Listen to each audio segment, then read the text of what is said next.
Welcome to the 1 Minute Apologist. If you had 1 minute Apologética, to be able to unpack for the audience, we interview the world's leading apologists to provide credible answers to curious questions. what is Eutífron's dilemma?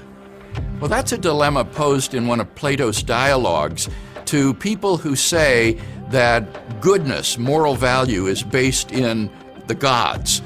Socrates asks Eutífron, do the gods will something because it is good, or is something good because the gods will it? If you say that the gods will something because it's good, then the good is independent of the gods. It's not dependent on them at all.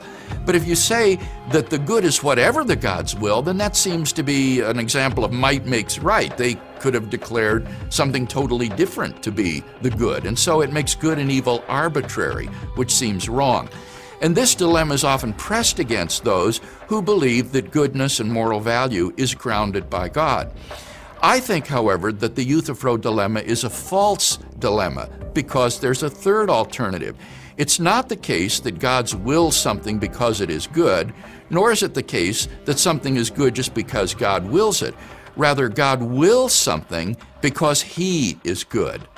That is to say, it is God's own nature which determines what is the good. God is by nature essentially compassionate, just, fair, kind, loving, and so forth. And because He is good, His commandments to us reflect necessarily His nature.